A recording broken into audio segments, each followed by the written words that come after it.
To understand Danish culture, you have to understand Janteloven, and Janteloven. It's one of these, you can say it and spell it a bunch of different ways, but basically it's the underwriting Danish concept. And the Danes both love it and they hate it. It's deeply integrated in their culture and it shapes who they are, but at the same time they're kind of frustrated by it, especially as they draw from attributes from other more individualistic cultures. And the concept can essentially be summed up as don't be the nail that sticks out.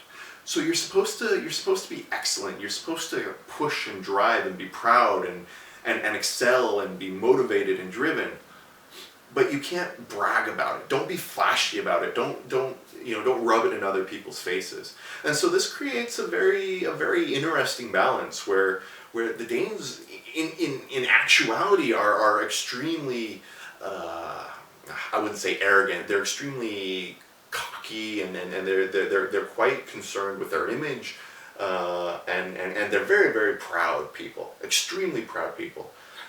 So in a lot of ways, they're almost or probably right there with Americans when it comes to ego and pride over accomplishments and things like that. But because of that, because of Janteloven, because of this cultural mechanism, they're not allowed to show that. They're not allowed to state it. And when you're dealing in cross-cultural boundaries, Americans, we can of course come across as overly willing to pat ourselves on the back and state things or think ourselves extra special. And the Danes then behaviorally are probably on the opposite end of that spectrum, at least on what they present. Internally, though, there's this deep sense of Danish pride, both at an individual and at a cultural level. And you kind of see that with the whole Danish flag thing. There's Danish flags everywhere, and they're one of the most profoundly patriotic countries that I've seen. They're right up there with us in the States. And so this concept of Janteloven is very complicated because it's part of what makes a lot of the social structures work, and the collectivistic, let's look after each other. We should all be, it's okay to be within a mostly equal area because I'm not so special that I got here because I'm special. I got here because I worked hard and because there were opportunities, but also because it was my luck and it was my path. This person that wasn't successful, I'm not better than them. I've just had better opportunities or made better decisions. And so I think that's part of the mentality that also has made the Danes historically one of the happier people. There's this, it's deeply frustrating for them because they can't get up when they accomplish something incredible and say, I am the best Olympian or the best musician in the world. I have accomplished something incredible. Because everybody else will be like, well, that's nice, but you're an asshole. Like you shouldn't say that. You're not better than anybody else. And that's where it can also be quite a bummer for many of them. But at the same time, it also it builds into the Danish humbleness, this willingness to listen, to approach each other. My ideas, I think my ideas are good, but my ideas aren't better than your ideas. So let's have a conversation, and I'll listen to your ideas.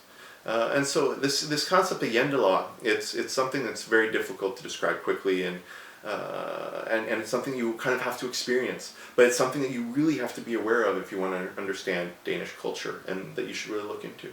So it's also something as an American in Denmark, where luckily the Danes give me quite a bit of leeway. But even something like this video, this series, I mean, who am I to tell Danes and tell people about Danish society? Well, as an American, and as a travel blogger and doing everything I do, that's part of it. That's the ethos of it, the presence of it. But from a Danish perspective, not so much. So it's this delicate balance that we do, this dance, and I think they've taught me a lot through Janteloven. And whereas that Danish sense of humbleness on how to perhaps be more organic in my approach to things. So it's a lot to learn, a lot of crossover, but definitely research Janteloven, and I'll post a link in the comment. Thank you so much for tuning in. I'm thrilled that you made it this far into the video.